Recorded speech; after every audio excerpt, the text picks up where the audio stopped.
and welcome to The Legend of Zelda Link's Awakening, a Let's Play by Link6616, my awakening as a Let's Player.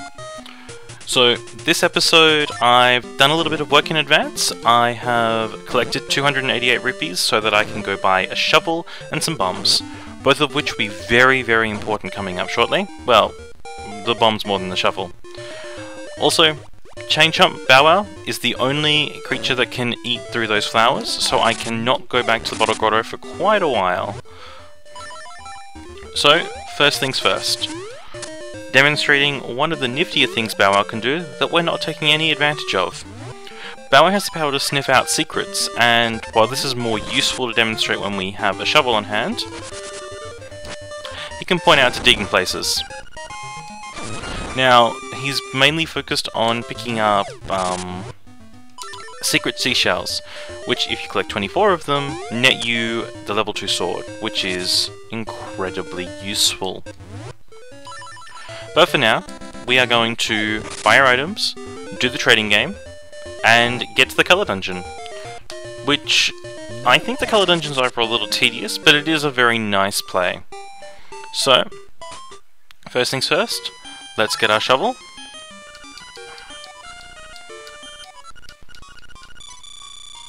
Let's get some bombs.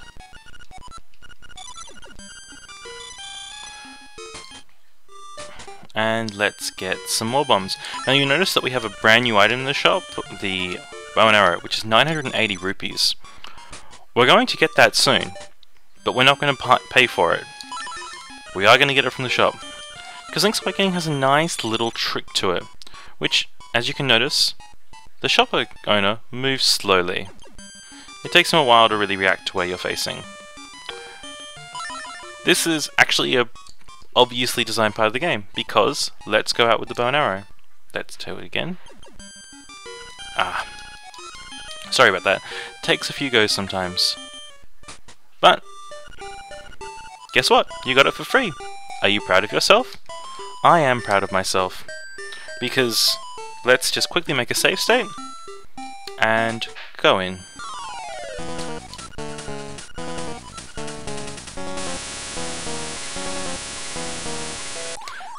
This is the only time I'm going to bypass a death using save states, so loading back.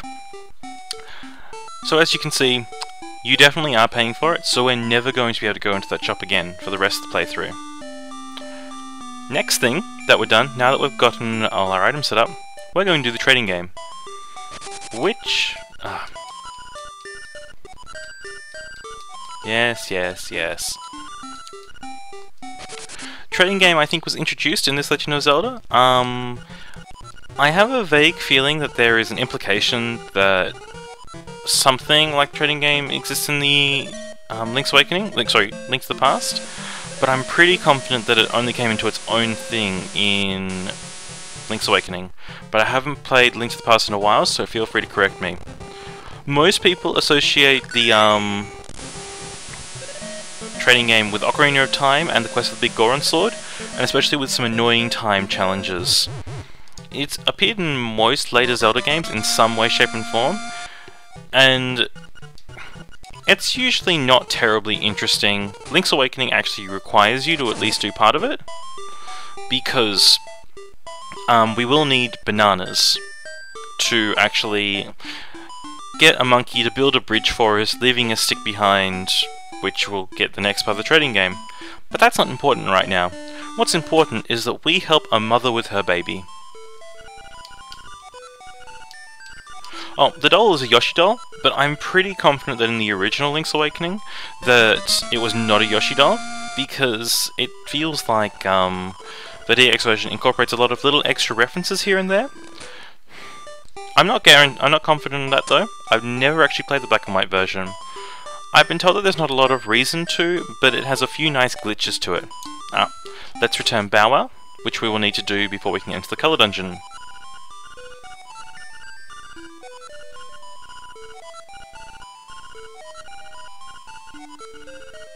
Lucky! It restores all your health, so if you're nearly dead, that's convenient. Photo. As you probably noticed there, I'm called Thief now. That's something that happens when you steal an item. Every character will refer to me as Thief, which some people don't like, and so for many people it feels like a cost. And I think this works out really nicely, because it makes the bow and arrow feel valuable, but not actually take a lot of time to get. And the game throws a lot of rupees at you. You never really need the bow and arrow anyway.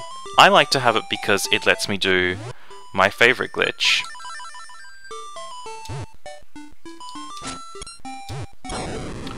Which is very nifty.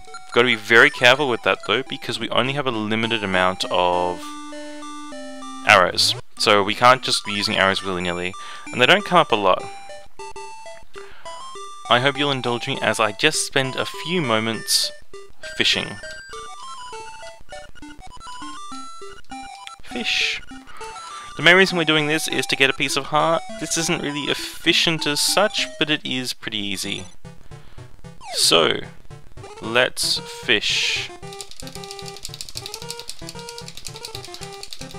Now, I'm pretty confident this is the first game that actually incorporated fishing into it. Yep.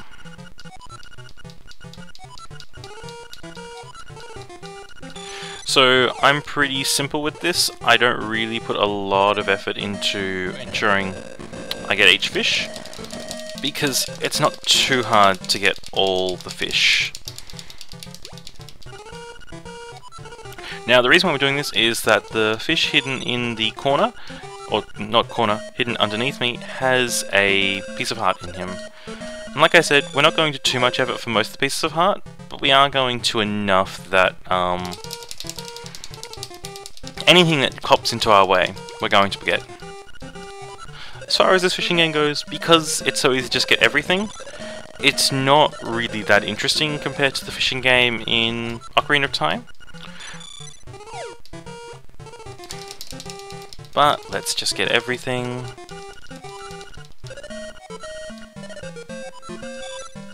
Now, I haven't actually done the math, but I think this game either breaks even or you end up with a slight profit after it. Let's draw this closer. Sink. Attract the attention of the fish. And here we go.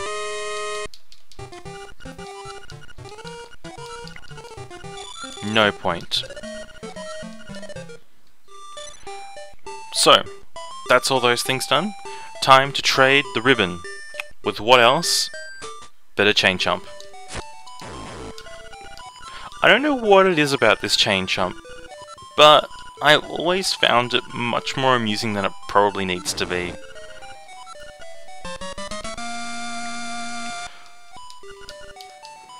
The trading game is also responsible for a lot of little extra bits of humour that you may not normally have gotten.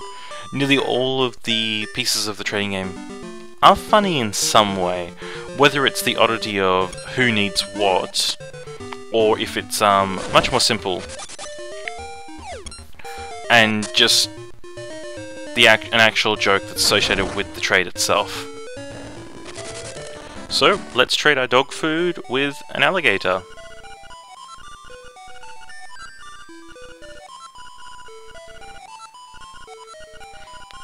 One thing I always found odd is that they use symbols to refer to most of the trading items,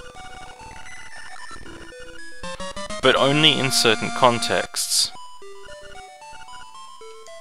I don't really understand the point in that, as the trading game requires a decent bit of literacy, and ultimately is ultimately not something that's going to be made simplified by having those icons.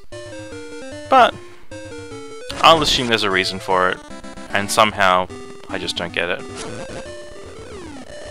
And that sound quality there was really bad, I'm sorry about that. This library is mainly for teaching you about how the game works. Each book has a different topic. We're going to be using information that's obtained from this book that requires the Pegasus boots to obtain. However, we already know the information. The information is a slightly coded message indicating 5 spaces, each with an arrow and a number indicating the order and direction with which you should push a series of gravestones. That's right, we're hunting for dead bodies. Well, no, we're hunting for the Color Dungeon. Color Dungeon was an exclusive added to the DX version, and you can actually do it on a Game Boy Pocket with the DX version. However, I don't recommend it. I really don't recommend it. It's not fun, it's extremely tedious, and especially if you're not using a walkthrough. Let's just demonstrate what Bow Wow found for us earlier. This will probably be the only secret seashell I get, but now you know they exist, which maybe makes you happier about life? Oh, I nearly forgot. We need to go see Crazy Tracy, because the Color Dungeon isn't terribly hard, but I'm not confident I'll actually survive it necessarily. Crazy Tracy has hidden medicine, which other people will know as fairies, basically. You die, you get filled up with life again. Now she's a bit loopy, so she'll alternate between charging you 28 and 42 rupees. However, we've basically spent every bit of money that we're going to spend for the entire game. So there's not really much point worrying about the cost. If you're being super duper efficient, you could argue there's a reason, but honestly, the amount of money you save won't help you at any point later in the game, unless you're really frivolous with your arrows, or bombs, or anything else. We can't get the piece of heart right away, so we're not going to bother. Nearly finished this episode, just... It's important to be careful when doing this, because doing them in the wrong order is bad, and these ghosts actually pack a decent bit of punch, so you can die in the process. Also, you can only enter the dungeon if you don't have a partner with you. That is, if you have Bow Wow with you, or later when you collect Marin, or the Ghost, or Rooster, they all prevent you from entering this dungeon.